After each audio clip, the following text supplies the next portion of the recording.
सही राम, काफ़ी टाइम के बाद मुझे शिरडी जाने का मौका मिल गया और इसे मैंने हाथों-हाथ लिया। हालाँकि मुझे डायरेक्ट शिरडी की ट्रेन नहीं मिली तो मैंने कोपरगाँव की ट्रेन ही ले ली। कोपरगाँव पहुँचने के बाद मैं थोड़ी देर प्लेटफ़ॉर्म पर रुकी। वहाँ भी मुझे बहुत सुंदर दिखा क्योंकि मौसम बहुत अच्छा था, जबकि टाइम सितंबर का है, इसके बावजूद भी। फिर मैंने कैब ली और मैं वहाँ से पहुँची शिरडी। शिरडी जाने के बाद मुझे सबसे पहले जो दिखा वो बहुत का सुंदर नज़ारा, वो था साईं बाबा की झांकी, जिसे मैंने पूरी मन से देखा।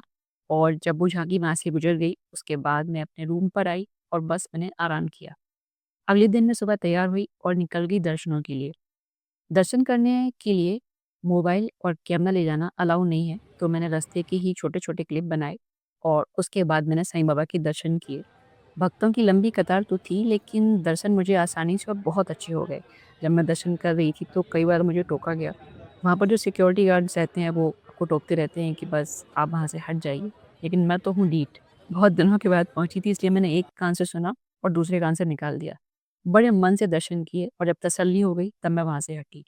उसके बाद मैंने द्वारका माई के दर्शन किए। द्वारका माई के दर्शन करने के बाद मैंने मोबाइल लिया और फिर सोचा क्यों ना बाहर से ही एक कोशिश की जाए।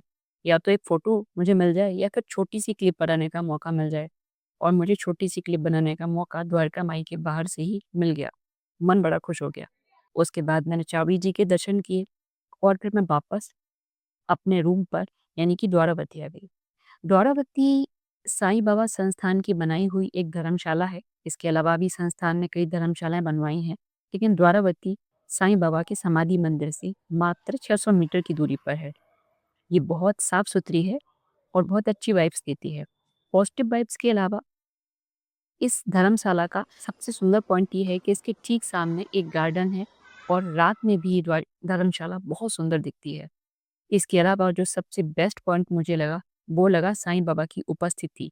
द्वारावती की एंट्री पर ही जो साईं बाबा की उपस्थिति है ना, मैं यहाँ कई बार जाकर खड़ी हुई और काफ़ी देर तक खड़ी रही। हर बार मुझे ऐसा लगा जैसे साईं बाबा सजीव रूप से यहाँ पर मौजूद हैं। इस शानदार एक्सपीरियंस के बाद मेरा मन और भी खुश हो गया और ये है द्वारावती का रूम रूम। काफ़ी स्पेसियस है, 2 चेयर भी मिलती हैं इस पे, एक मेरा बैग रखा हुआ है, तो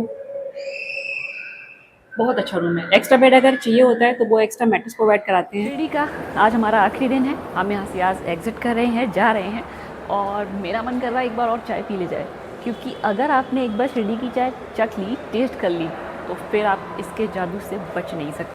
शिरडी में साईं बाबा के दर्शन के अलावा अगर मुझे कुछ सबसे ज़्यादा अट्रैक्ट करता है, तो वो है शिरडी की चाय। एक दिन में 10 चाय तो मैं कम से कम एक चाय। पीती ही हूँ।